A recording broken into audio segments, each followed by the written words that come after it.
Morning, everybody. Have what I think will be a nice, fun project for us today. TJ hardtop rack I got from a friend for free, my favorite kind.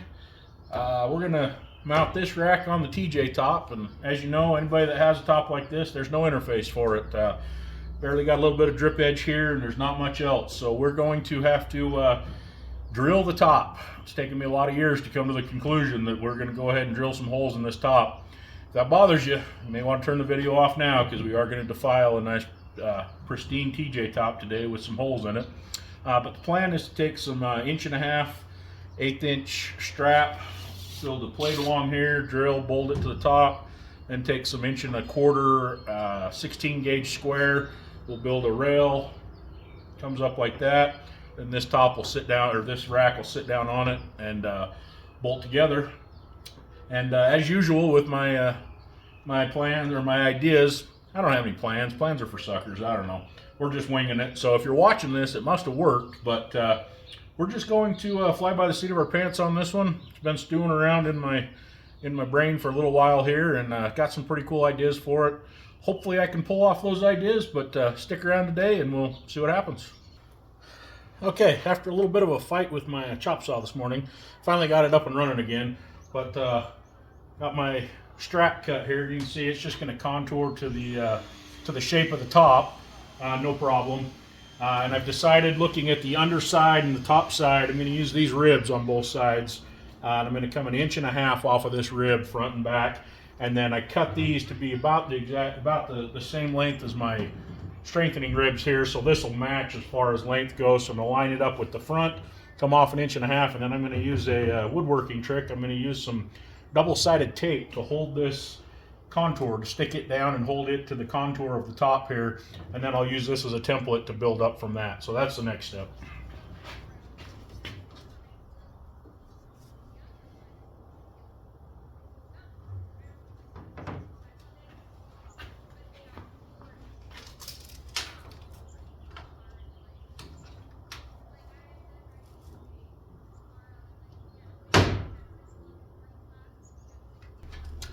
All right, that should do. Got it lined up. I got my other one ready. I'm going to do the same thing. Put some tape on it, stick it down, and we'll have to pull all this. I'm classic me. Any horizontal surface is a shelf. I pull this crap off, and we'll start building the rail that goes up and back. All right, as the old saying goes, grinder and paint, because a welder I ain't. But clean those up a little bit. But you can kind of see the vision here. That rail will run down there. There is a little bit of cant out that direction because of the curvature of the top here. So what I am going to do is I'm going to take a piece across these. When I get both of these bent or welded up, take a piece and lay it across here and clamp it so that it clamps square to a tubing on both sides, so it sits down square. And then I'll come in here and take a grinder and just clean this off a little bit so it comes down and sits nice and square on there. May not have to. I mean, it only tilts up just a little bit. Probably can just weld it, but we'll see when we get there. You can see, kind of see the vision that's coming together. And then in the middle, there'll be a standoff, and in the back, there'll be a standoff. But that's, yeah, coming together. Got to finish grinding and welding the other side. Set it up there, and then we'll start taking some more measurements. Okay, give you guys a little update. You might be able to see down here, this is fairly tight on this side, and then on this side, the gap's open a little bit. It's very weldable. So, as you can see from the rest of my rig here, I checked it. These are now straight up and down level and not canted out to follow the roof. Like I say, I've got a little gap I have to weld up here on both sides to make it work. Then I went along and just cut and fit standoffs right here. This one's just a touch loose. It's fine. And then one there in the back. And these are all set to, like I say, it's this bar is staying flat and level. This bar is going with the contour of the top. And then the standoffs are all ground. I just cut them square and then started grinding basically a taper fit on them a little bit so that they slide in and match the contour of this.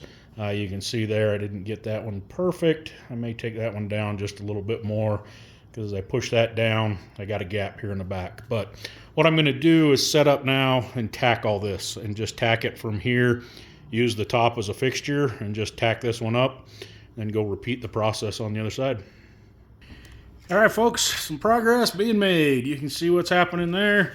We have both of our rails done. We have crossbars. I just welded those crossbars in place, add some stability. The rack I have has infinite adjustability, basically, to adjust to the bars.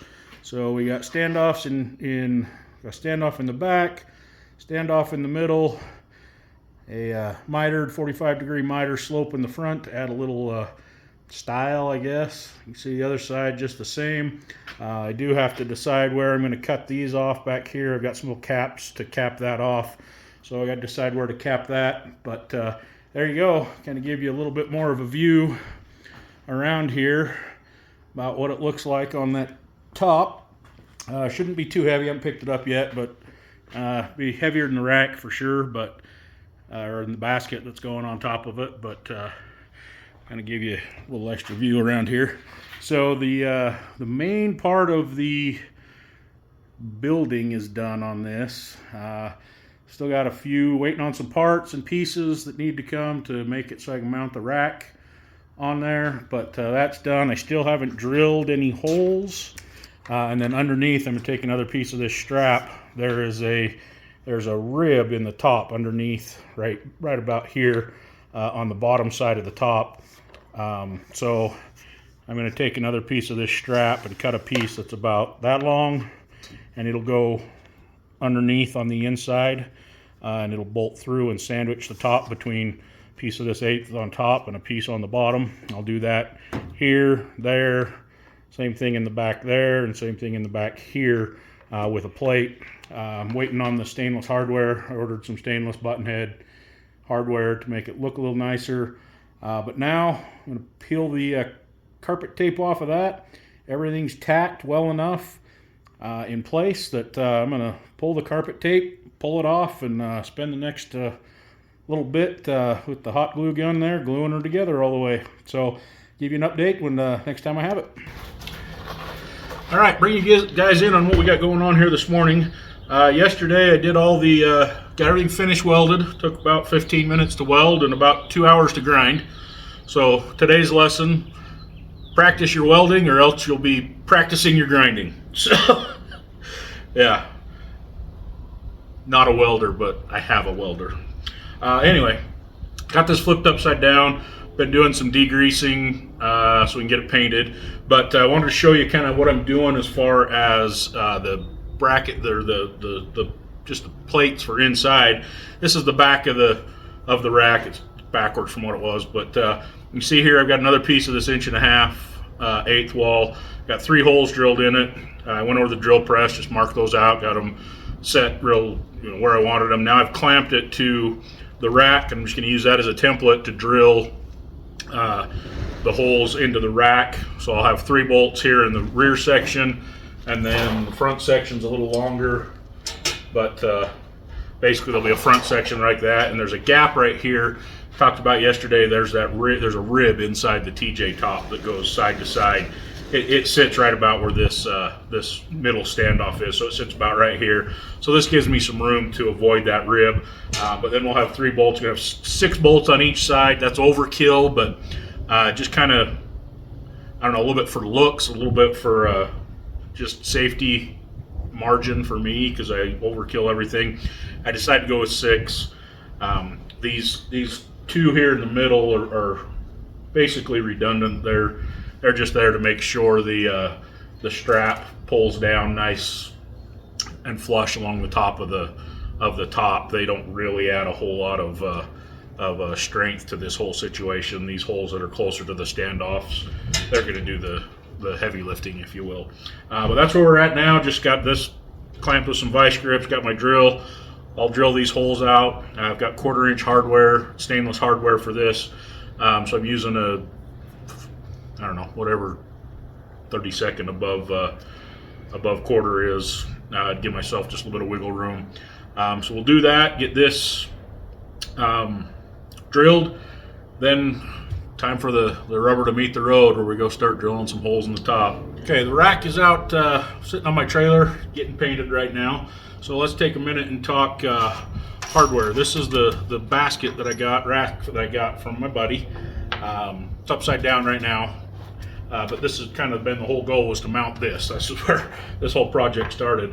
So this upside down, you can see right here, I've got some grooves here. Turns out this is Series 30 hardware for aluminum extrusion. So I got lucky there that it is actually a industry standard solution there. So how I'm going to mount these, I got these little corner brackets. These are Series 30 quarter brackets for putting together aluminum extrusion, and they just fit on there just perfect. The one thing they do have is they do have these little alignment notches, so they fit in the rail and don't move around. I had to go to the grinder and take those off, because they're going to sit like this, and then those crossbars that I welded in are going to fit down between them, and I'm going to bolt them together. And to make this whole system work, I got a little assortment here. I'll show you what we got. So this comes with M6 hardware, or M5 hardware, I believe. Yeah, M5. So I've got an assortment of connectors. These are called twist-in connectors, or sometimes you see them referred to as hammerhead or hammer connectors. But what they allow you to do is to place the connector down through the extrusion and then twist them into place like that. And now it's solid inside there, and you can still twist them and get them to come back out when they're loose. These corner brackets, they come with your standard slide-in connectors, and they would have to be slid in from the end of the extrusion.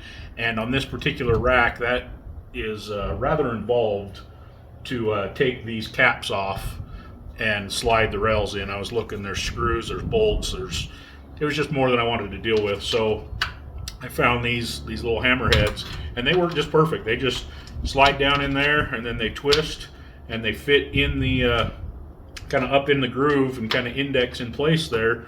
And then you can take your connector and put your connector in. They were nice enough to send me an Allen wrench, so I don't have to go find mine, but that's how they'll work right there. They just tighten right down, no problem. But when I final assemble those, I'll put a little Loctite on them, a little blue Loctite, so they're in place. But this will give me complete adjustability front to back, because I'll be able to just adjust these wherever they go. And the plan is to do 2 of them like that, and then, like I say, the crossbars will fit down in here, so there'll be one about here, one about here on either side of the crossbar, and then I'll just drill through the crossbar right there, put a stainless bolt through it, so I'll have 4 bolts, and this whole thing will just lift right off. And when I want to put it back on, it'll just set right over the crossbars, throw the bolts back in. Won't have to do any messing around with adjustments. But just wanted to show you guys that if you do a little research, a little searching around, Scamazon's a great place to find this random hardware. But this is going to work beautifully for mounting this. And then I got some other little tricks that I'm going to do to kind of make this a little more functional, a little more versatile. But I'll keep you posted, and we'll take you along as those come around. Okay, the rack's out there baking in the sun. I think I got 3 coats of paint on it or so. I'll probably hit it with 1 more. I got a little bit left in the can, so I'll probably just use up the can. Anyway, we'll move on to the next portion of the build. Still got our rack upside down. You can see I got the mounts on there all the way around.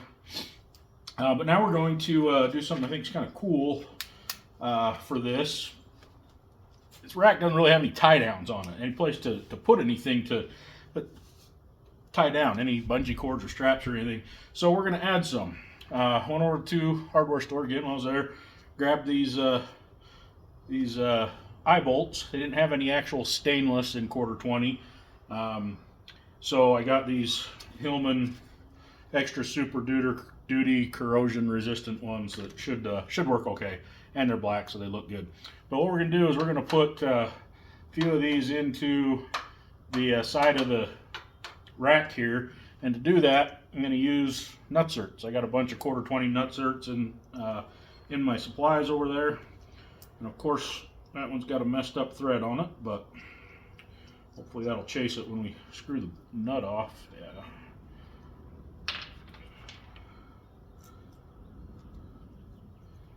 Okay, yeah, it's a little messed up, not smooth anyway. But what we're gonna do, put the nutsert in there, and should have left the nut on there.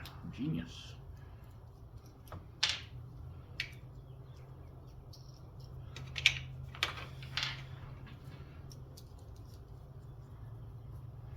Anyway, you get the idea. Nutsert, drill and set the nutsert in there. Then we'll go along, we'll set these all the same direction, and we'll tighten the jam nut down on there to tighten them in place so they'll all be the same direction across there. I think I'm going to do 4 on each side, and then on the front and back, I didn't want them on the inside. On the inside it seemed like it would just get in the way of putting stuff in there. So I'm doing these around on the outside so that whatever you're tying down will come over the top of the rack and you'll be able to attach it here. Front and back won't work quite that way. Front for sure, back might be able to. No, it's tapered too. So front and back I'm probably going to put 2 on the inside or maybe even on the top. From the top down on the front and back. Haven't decided yet, but the 4 on the side are definitely going to go out here on the side so that they don't interfere. And anyway, we'll go from there. But just going to simply mark, drill. I got my nutsert tool and 23 64ths bit for these 1/4 20 nutserts. So we'll just start drilling, putting them in there, and go from there. Now, as is typical with me, I forgot to hit record. So we got the first one done back here, but slide this over so it's yeehaw.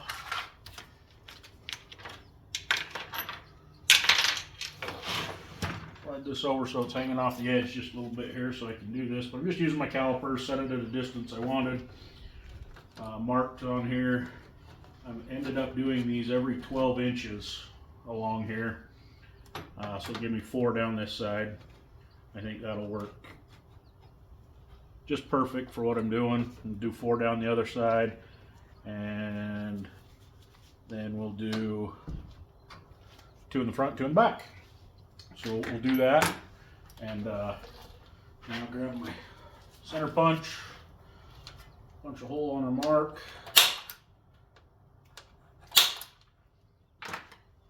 Grab our drill.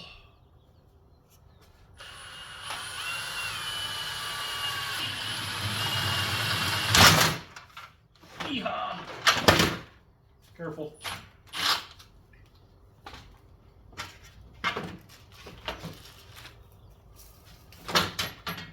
Grab our insert, screw it on,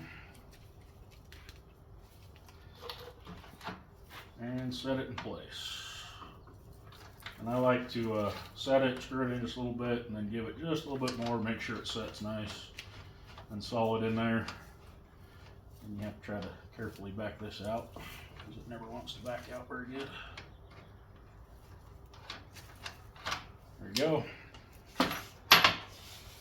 And then bolt screws in, and these will screw in. Like I say, I'll screw them in, put a jam nut on it, and I'm going to set them all horizontal like that along there. But that's the process. Do this all the way around. Okay, there you go. All the eye bolts installed there. Was able to do the rear ones around the back just like I was hoping I could. The front ones I had to do inside because this up here is all angled, so they're just inside there. But you can see the vision here with what I was thinking is you don't actually need clips or anything for the outside when you stick those out the side like that. You just stretch your cargo net over it and hook them around, just around the eye loops. And they make a great tie down. So that stretch tight, that's a net I actually had in the back of the Jeep prior that pulled out and just happened to be perfect size for this. You can see around the back, I got a couple there in the back to hold everything. And with a cargo net, like I said, putting those, that was the whole thought process about putting those on the outside like that was one, they don't take up any space on the inside, and 2, you can stretch a cargo net over them like that and not have to use any hardware. And that's nice and secure. You're not going to pull, these aren't going to work their way off just bouncing down the road. You actually have to pull them to get them off there.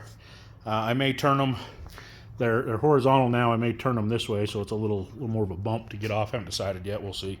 But I'll let you know what I decide there. But yeah, there you go. That's the vision. All right, guys, I had to step away from this for a couple of days, but we're back to finish it now, and we have officially reached the point of no return.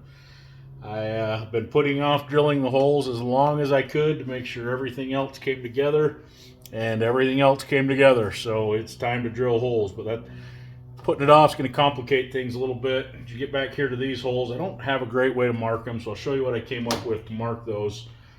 These holes here that are underneath the rail. But first thing I can do, I've got these 2 holes out front. I'm going to drill those, run the bolts down through them, hold it in. I've spent about 10 minutes here measuring and eyeballing and saying my prayers to the Jeep gods for what I'm about to do to a TJ top. But I've got it where I want it. I think I'm ready to drill. So I'm going to drill these first 2 holes, bolt them. I'm going to go around, mark the rest of the holes, and then undo it, drill the rest of the holes, and we'll go from there.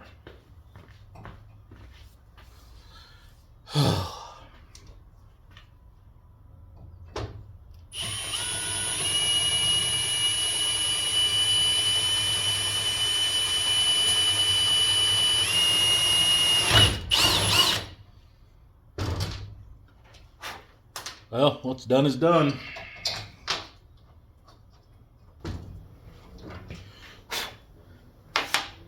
All right, when you face scary things in life, you just do them. So front ones are drilled. Here we go. I thought long and hard about how to mark these other, what do I got, 1, 2, 3, 4, 5 holes on each side I got to mark. What I'm going to do, I'm take just a regular old bent pick here, scratch all, and I'm going to go into each one of these holes and I'm going to scratch the circle. And this sounded crazy initially in my mind, but then I remembered I'm drilling a hole there anyway. What difference does it make if I scratch it? So, and with the black paint and the white top underneath, this should give me some nice perfect outlines of these holes that I can then drill.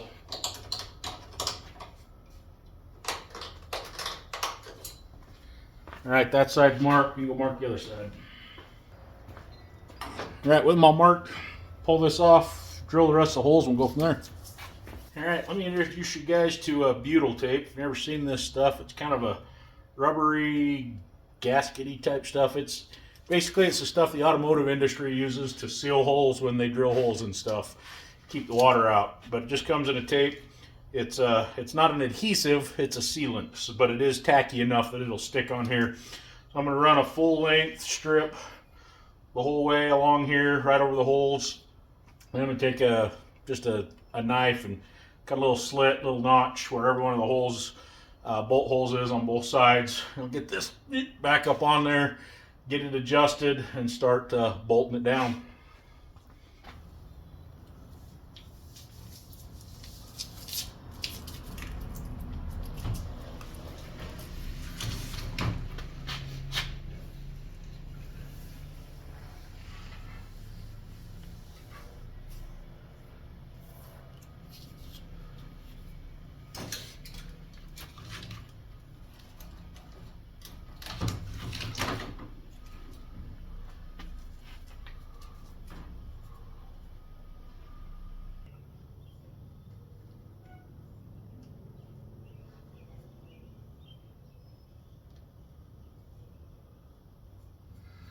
Okay, this stuff comes in different widths. You can usually get it in different widths. This is the 3/4 inch width, or 1 inch width.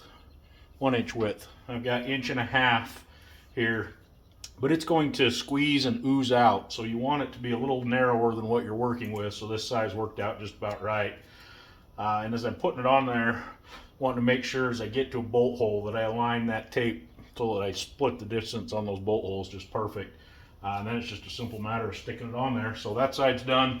This is adhesive backing, will peel off, but I'll peel that off and go find each one of my holes and just make a little notch in it so I can get the bolt through. All right, got it back up on here. In the front here, I just started to peel the tape back just a little bit. I got this front hole lined up on both sides, so it's set in place. And I'm gonna go back to the back, start peeling the tape, and I'm actually gonna peel the tape on the back corners, and I'm gonna start working my way forward with nuts and bolts.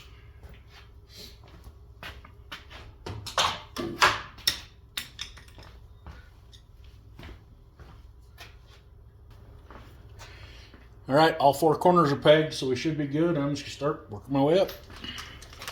All right, brought you guys underneath here. Hopefully the audio is gonna suck because it echoes. But back in the beginning, I promised you a couple little cool little modifications we're gonna do to these, and enter these little guys. These are ring eye nuts instead of ring eye bolts. But we're gonna put those on these back bolts right here.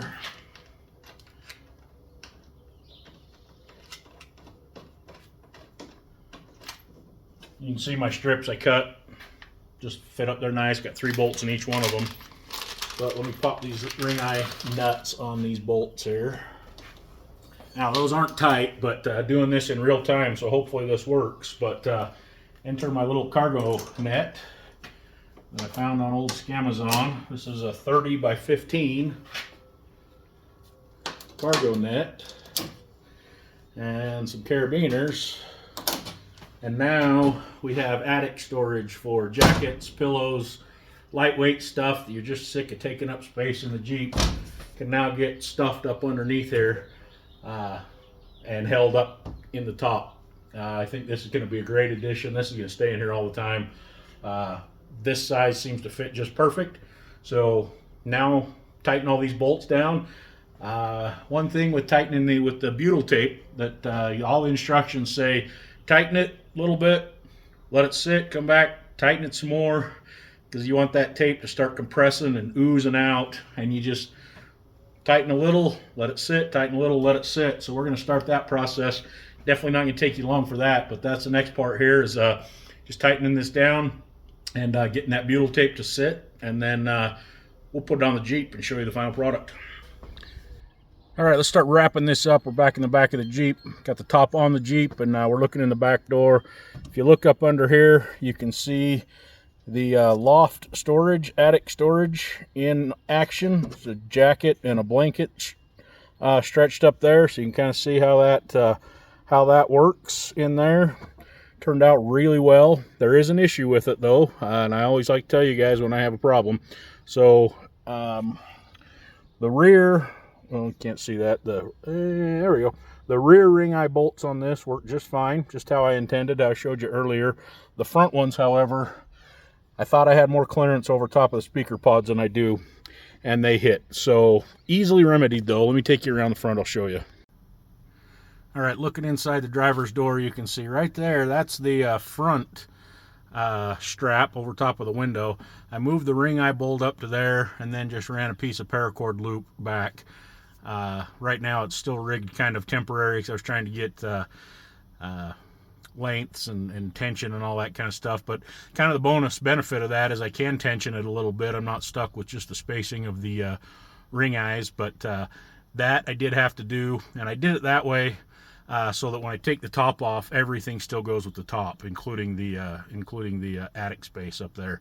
And you can see from the inside here a little better shot of how that stuff works up there. Great place for jackets and lightweight stuff. Just gets it up out of the way and might block your rear view a little bit, but what doesn't in the back of a Jeep? So, but I did want to show you that little bit there and how I fixed that. I also cut the ends off all the bolts, clean everything up a little bit. All right, give you a final shot here from the side. The way the sun is, that's the angle we're going to get, but you can see it mounted up here. Scale size wise, I think it turned out perfect on the Jeep. Looks good. I had a couple of concerns. One was going to be wind noise going down the road, even at 65 miles an hour. If I listened, I could tell maybe there was a little more wind noise up there, but overall the rest of the noises an old lifted TJ on mud tires makes, you wouldn't know if you weren't listening. So super happy with that. Thought I was going to have to build a fairing or something here to knock down the wind noise, but not even going to be an issue. One issue I did run into though is I keep this up on a lift inside the garage, and when I set it down and went to drive out, I hit the top of my garage about right here and kind of slid. So it won't fit in the garage with the rack up there. So I'm gonna have to take the rack off, be able to park this inside where I normally park it. But it is what it is. That's my own fault. It'll be fine. But overall, couldn't be happier with it. We got a 3-day trip planned to Hole in the Rock Trail down in southern Utah in about a month. So we'll get some good use out of this and make it a much nicer camping rig when we do these longer trips. But overall, couldn't be happier. And hope you enjoyed that one. We'll catch you on the next one.